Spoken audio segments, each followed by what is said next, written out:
Timothée Chalamet has undeniably established himself as one of the most promising movie stars under 30, especially with the recent successes of Wonka and Dune Part 2.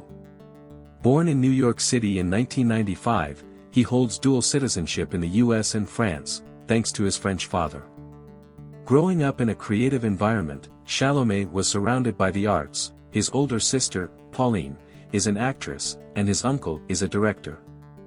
This nurturing background played a significant role in shaping his early interests and aspirations. Chalamet's journey began in the digital realm, where he first gained attention by modding Xbox 360 controllers on YouTube. This early exposure to technology and creativity laid the groundwork for his later career in acting. He attended LaGuardia High School, renowned for its focus on music and performing arts, where he participated in numerous plays and musicals. It was during this time that he also kickstarted a rap career, showcasing his multifaceted talents. By the time he graduated in 2013, Chalamet had already made a few notable appearances in television and theater.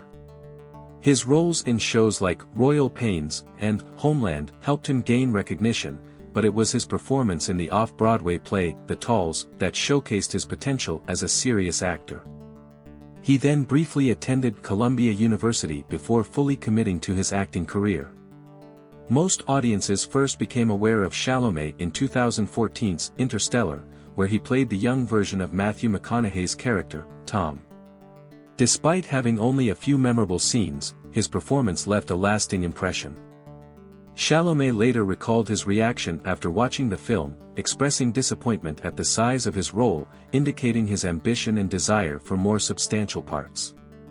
In the same year, he appeared in minor roles in Men, Women and Children and Worst Friends, where critics began to take notice of his potential as a future star. He continued building his filmography over the next 2 years, taking on lead roles and minor parts that further established his reputation. In 2016, he starred in his final theater production, Prodigal Son, delivering a performance that earned him the Lucille Lortel Award for Outstanding Lead Actor in a Play. His heartfelt and vulnerable portrayal resonated with audiences and critics alike, setting the stage for his breakout role. Chalamet's career truly took off in 2017 when he starred in Call Me By Your Name as Elio, a 17-year-old boy in Italy who falls in love with a 24-year-old archaeological assistant, played by Armie Hammer. To prepare for this role, Chalamet learned Italian, piano, and guitar, which contributed to his authentic and emotional performance. His portrayal of Elio was so raw and genuine that it made the rest of the cast seem less compelling by comparison. This film marked my introduction to Chalamet, and his performance, especially the poignant final scene, left a lasting impact on me. Call Me By Your Name received rave reviews, impressive box office numbers, and widespread acclaim for all its actors, particularly Chalamet. His performance earned him a Best Actor Oscar nomination, making him the youngest nominee since Mickey Rooney in 1939. In 2017, Chalamet was everywhere, starring in Hot Summer Nights, where he was the film's saving grace, and in Greta Gerwig's directorial debut, Lady Bird, which further showcased his range. He also had a minor role in Hostiles, where he ironically was the only actor required to audition, a stark contrast to his current status where directors often write roles with him in mind. In 2018, Chalamet portrayed a teenager struggling with addiction in Beautiful Boy, a role that required him to lose weight and portray the harrowing effects of drug abuse. Despite the film receiving mixed reviews and underperforming at the box office, audiences were deeply moved by his haunting and heart-wrenching performance. He received nominations for all major acting awards, except for the Oscars, solidifying his reputation as a serious actor.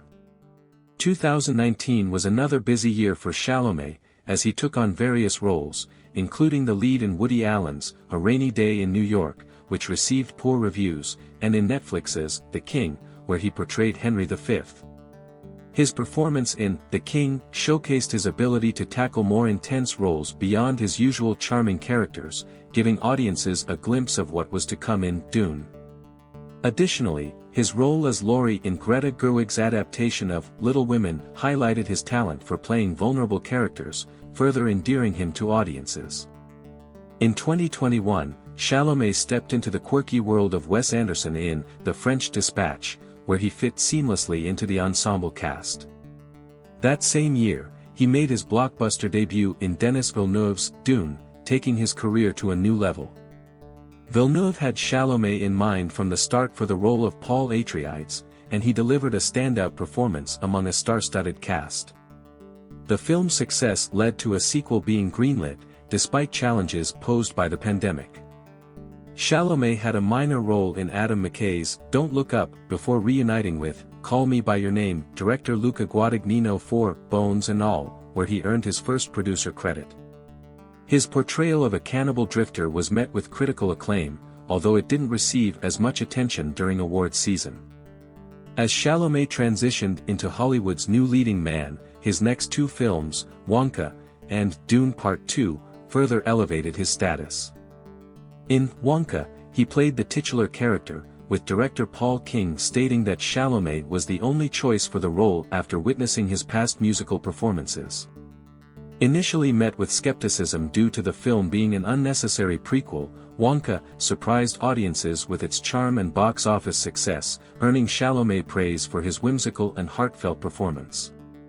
Dune Part 2, released in 2024, became Chalamet's highest-grossing film to date. His performance in this sequel showcased greater emotional depth and a commanding presence, further solidifying his talent. The film's success led to plans for a third installment focusing on Dune Messiah, ensuring Chalamet's continued prominence in Hollywood.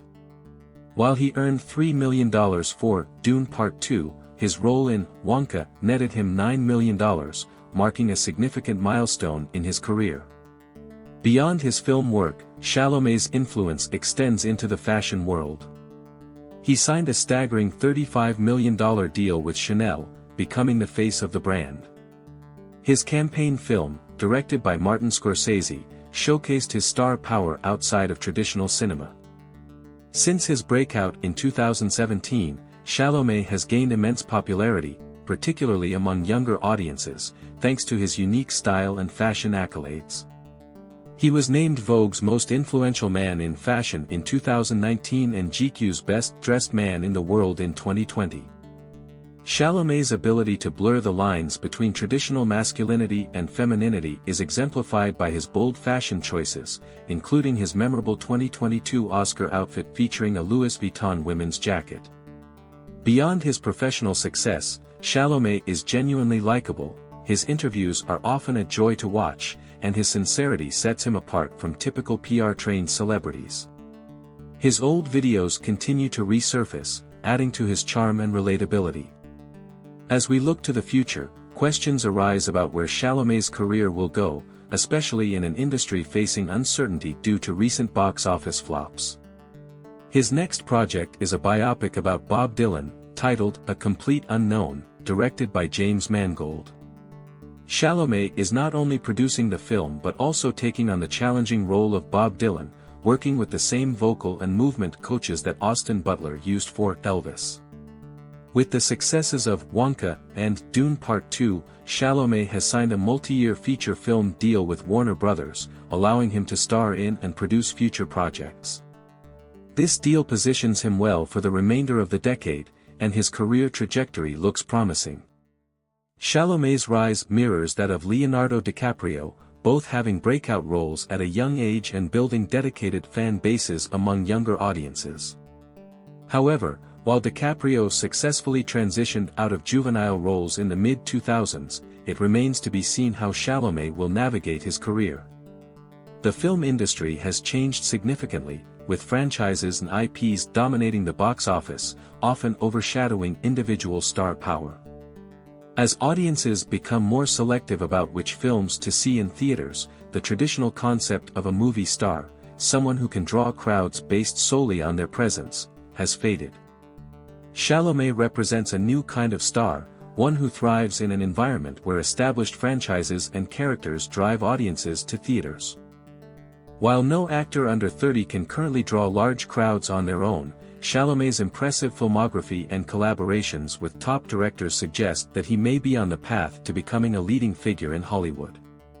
In conclusion, while Timothée Chalamet may not be the last traditional movie star, he is certainly the first of a new kind. The industry is evolving, and with the third Dune film and his Warner Brothers deal, Chalamet is poised to remain a relevant actor for years to come. His journey reflects the changing landscape of Hollywood, where the focus is shifting from individual star power to the quality of projects and collaborations. As we anticipate his future roles, we hope he continues to embrace his indie roots while navigating the blockbuster landscape. What do you think about Timothée Chalamet's impact on the film industry? Share your thoughts below, and if you enjoyed this deep dive, don't forget to like, subscribe, and check out our Patreon for exclusive content. Until next time, have a great day.